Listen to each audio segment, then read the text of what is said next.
Gente, em piadas Ai, especiais, tá linda não há essa por parte. intimação.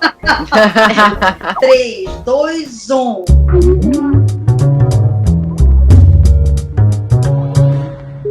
Oi, meninas, tudo bem? Oi, meninas! Oi. Ei, Oiê. que saudade! Pois Também. é! As Oi, enviadas especiais. Eu estive no Chile essa semana e vocês? Eu estive no Brasil, eu estive no Rio Grande do Sul, em Bento Gonçalves, lugar dos vinhos brasileiros. Legal, Silvia. Eu passei essa semana aqui em Nova York, estou de folga do trabalho e encontrei Alanis Morissette e Jimmy Fallon no metrô. Depois eu conto melhor. Uau!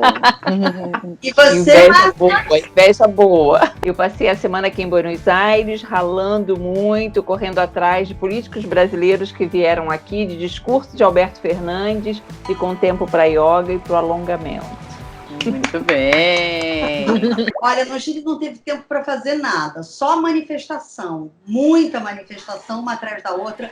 E o interessante é o negócio das mulheres, a presença das mulheres. Tem 4 chilenas que fizeram, se chamam Las Tesis, as teses, e elas fizeram um hino que era para ser um hino feminista, que era para ser no dia que era contra a violência contra a mulher, mas elas fizeram uma coreografia que se espalhou pelo mundo inteiro, mas no Chile, principalmente, não está mais sendo usado assim como uma reivindicação da mulher contra a violência. Está sendo usado contra tudo. Contra o patriarcado, contra o juiz, contra o presidente, que é homem, contra a polícia, né? Está tendo muita violência, ou seja, a repressão foi muito forte. E o mais impressionante para mim, o que realmente eu fiquei impressionada, foi no dia que eles convocaram uma manifestação de mulheres de mais de 40 anos, então eu tinha o direito de ir, em frente ao Estádio Nacional, que é o lugar onde, logo depois do golpe, levaram prisioneiros para serem torturados e assassinados. Então, no começo ninguém achava que ia ter tanta gente. E foi enchendo,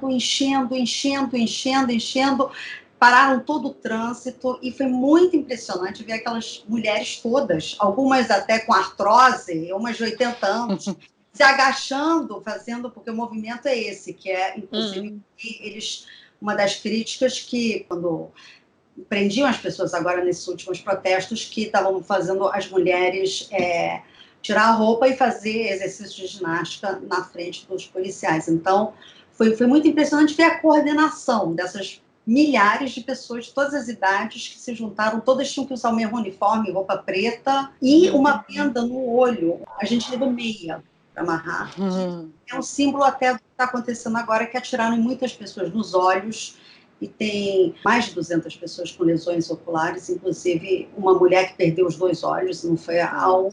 Mas e vocês? E você, Silvia, eu fiquei sabendo que lá no Mercosul teve mulher também mandando ver, né? Muito bacana e muito marcante a presença da Lucia Topolansky, que é a vice-presidente do Uruguai. Também ela, uma ex-tupamara e casada com o ex-presidente José Pepe Mujica, porque nas suas intervenções iniciais, os presidentes que estavam, que era o Jair Bolsonaro do Brasil, Maurício Macri da Argentina e o Mário Abdo do Paraguai, eles foram muito assim protocolares, né? E quando a palavra foi para Lucia Topolansky, ela começou a fazer críticas muito diretas a eles, dizendo: olha, estamos aqui falando do Mercosul como se o Mercosul fosse um paraíso, como se a gente estivesse numa região em paz. Nós não estamos numa região em paz, nós estamos numa região muito conflagrada, em que estão ocorrendo avanços sobre a democracia, sobre a institucionalidade, e aí ela apontou diretamente ao que ela chamou de rompimento da institucionalidade na Bolívia. E falou isso na frente da chanceler boliviana. Não sei se vocês sabem, a Bolívia é parte do Mercosul, embora não seja membro pleno, é membro associado. Ao final, quando eles fizeram a tal da foto de família, que são essas fotos protocolares de fim de encontro, os outros 3 presidentes levantaram a mão direita para fazer a saudação. e ela levantou a mão esquerda. O meu contato com Lucia dela. Topolansky, a entrevistei uma vez no Uruguai, quando Pepe Mujica, o esposo, né, era o presidente, me recebeu ali no gabinete, foi uma entrevista marcada ali de última hora, e o assunto era outro, era uma outra pauta que não tinha a ver com o cargo dela naquele momento, e ela acabou falando muito ali naquele momento da relação dela mesmo com o Pepe Mujica, contou, né, como eles se conheceram, uma conversa mais nos bastidores, ela acabou tocando nesses assuntos aí. Que legal. A Lucia, no final da intervenção dela, falou: eu não vou estar aqui na próxima reunião do Mercosul, meu governo não ganhou a eleição, mas quem vai estar aqui é o Uruguai, da mesma forma. Ela ainda falou, porque uruguaios somos todos e o Uruguai é um só. Eu achei, assim, maravilhoso, assim. Como eles falam, o paizito é muito especial, né? Como eles mesmos se referem ao país, o paizito. Eu a vi aqui numa palestra, numa universidade aqui em Buenos Aires, no início desse ano, e ela falando sobre a importância da educação. E isso é outra marca também que é muito importante, diferencia o Uruguai, talvez, né? A trajetória da educação no Uruguai. Ela falou uma coisa, tipo, estamos perdendo tempo falando de tantas coisas, a gente tem que focar em dar educação aos jovens, aos adolescentes. E é curioso, porque pessoalmente ela não é uma estrutura enorme, né? E quando ela começa a falar, ela fica imensa, ela fica uma mulher de 2 metros, né? Uma coisa assim, muito forte, né? E falando em mulheres aí confrontando poderosos, a Patrícia tem uma história aí para contar hoje que é sobre a Nancy Pelosi enfrentando Trump, não é isso, Patrícia? É isso aí. Hoje a gente está falando, né, de mulheres especificamente. Acho que nos últimos dias teve destaque mesmo que a Nancy Pelosi, que é a presidente da Câmara dos Deputados aqui dos Estados Unidos, vocês devem ter acompanhado, numa coletiva de imprensa, um colega correspondente perguntou se ela tem raiva do Trump, porque é conhecida a postura dela de sempre enfrentar o Trump, e ele também sempre se refere a ela, né, de maneira muito direta, acusando pelo Twitter e pessoalmente também. E ela disse, don't mess with me, não mexa comigo, não brinque comigo, eu não uso essa palavra de raiva, sou uma mulher cristã, mas chamou o Trump de covarde, usou a palavra covarde, né? Então, assim, para chamar o presidente dos Estados Unidos de covarde, falando que o Trump não protegeu as crianças, ou não protege as crianças, né, por não enrijecer a política de venda de armas aqui nos Estados Unidos, por dificultar a vida de filhos de imigrantes ilegais.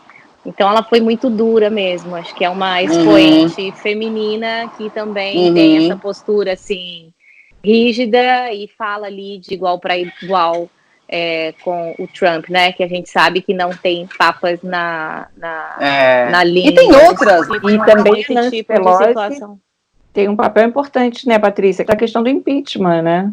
Na verdade, a fase do impeachment agora está, né, na Câmara dos Deputados, e ela, vamos dizer assim, é uma figura central que está ali, é a presidente da Câmara dos Deputados. E nitidamente sabemos da opinião dela, né, que é a favor do impeachment. Então, vamos dizer que é uma grande pedra no sapato do Donald Trump nesse momento. Aí na Argentina, a Márcia Carmo, o que todo mundo fala, até antes, né, do resultado das eleições, é sobre a Cristina Kirchner, né? Exatamente, é isso. A pergunta é essa: quem vai liderar, né? Quem é o Alberto Fernandes? É o Alberto Fernandes junto com a Cristina Kirchner, que é ex-presidente, é vice-presidente dele, e foi quem teve a ideia, é a mentora da ideia dele ter sido candidato a presidente? Essa é a grande pergunta. Cristina Kirchner, como você sugeriu, da Nancy Pelosi, como você disse, é uma figura central na política argentina, pelo menos desde 2007, ou seja, porque ela é mulher do ex-presidente Néstor Kirchner, ela tem uma personalidade fortíssima, ela tem também uma liderança muito forte, porque ela talvez tenha percebido que a rejeição a ela era tão alta e por isso ela teve a ideia do Alberto Fernandes ser o candidato a presidente. Agora, ele vai ser, como alguns muito críticos dizem, um poste, ou ele vai ser um presidente de fato? Ela vai estar sempre presente, é como ela disse no livro dela, Sinceramente, né? Ela tem muita paixão pela política e vai demonstrar isso, e vamos ver como esse equilíbrio vai funcionar ou não, né? Vamos ver, e com essa crise econômica, com essa herança que os dois estão recebendo, o Alberto Fernandes e ela, ou os dois juntos, que deixa o governo do Macri, né? Como que foram os últimos dias de vocês? Eu, no Chile, o que eu aprendi, eu me atualizei, porque nas primeiras manifestações que eu cobri no Chile, eu lembro que eles têm uma história de protestos, né? Eu lembro que você estava correndo dos gases, gás lacrimogêneo e tal, e uma pessoa sempre te agarrava, te puxava para debaixo de uma mesa, tinha um pessoal vendendo sempre uma aguinha com limão, e te metiam um limão dentro da boca, isso bastava, já não basta mais, porque estão cada vez mais sofisticados os químicos que eles botam naquele jato de água, que não é água, é uma coisa que arde. Eu levei os jatos agora, quando eu estive lá. Se é gás pimenta, você tem que lavar com detergente para tirar isso do seu corpo. E você tem que, também, uma outra coisa que não se usava antes, que agora tá, só para vocês saberem, se precisarem, é leite de magnésio. Você, Patrícia, em Nova York, acho que viu mais coisa mais divertida, não? Do que... Uma curiosidade, foi super divertido, né? Eu estava essa semana aqui com um grande amigo meu, que é meu amigo há 20 anos, e estávamos no metrô, e antes de entrarmos nessa estação de metrô, passamos em frente ao estúdio da CBS, gente, sério, e falei, nossa, eu gosto muito do Jimmy Fallon, que é um apresentador aqui dos Estados Unidos, que faz um programa, um talk show de entrevistas, e ainda disse, falei, nossa, gostaria de ir ao programa dele, enfim, o sigo no Instagram. Gente, eu falei isso, eu entrei no metrô, Marcelo disse, acho que tem alguém famoso tocando ali, vamos dar. Eu falei, não, vamos já logo pegar o trem. Uau. Não, vamos ali. Aí tinham realmente duas pessoas tocando com máscaras. Eles tocaram uma música com máscaras, quando tiraram um cara, o cara era o Jimmy Fallon, e ao lado a Alanis Morissette, né, que eu sou fã, era muito fã nos meus 15 anos de idade, 15, 16 anos, e eu pulei igual uma criança. Eu fiquei muito feliz de ver a apresentação dos dois ali na frente. Eu falo, já até começo a rir, ficar animada de novo, de tão feliz que eu fiquei, sabe? Você tomou Pois é.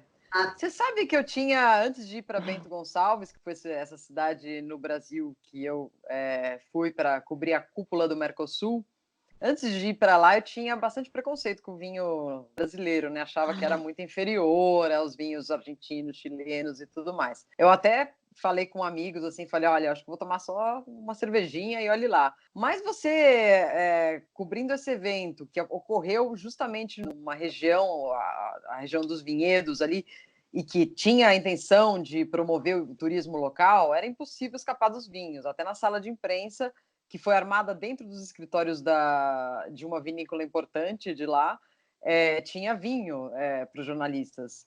E você vai aprendendo um pouco, né? Por exemplo, os espumantes brasileiros são realmente bons, enquanto outros vinhos ali que eu provei, tipo vinho tinto, não achei tão bom, achei muito doce para o paladar dos estrangeiros, enfim. Mas há uma produção imensa. Essa região das vinícolas são vinhedos e vinhedos, assim, a perder de vista, né? Só que na Argentina, agora com essa inflação, é difícil saber o preço do vinho, né? O segredo continua sendo, desde que a época que a Paty foi correspondente aqui, é o mesmo, que são os tinos, os mercadinhos dos asiáticos que vendem bebida com muito mais barato, geralmente muito mais barato do que nos supermercados. Até os tinos estão cobrando as coisas muito caras. Então, enviadas especiais, programa número 2. Um beijo para vocês. Hoje falamos de mulheres e daqui 2 semanas estamos de volta. É isso, né, Mônica? É isso aí. Um beijo. Beijo, Silvia. Beijo, Márcia. Beijo para todas. Querida. Nos vemos daqui a 2 semanas. Tchau, tchau.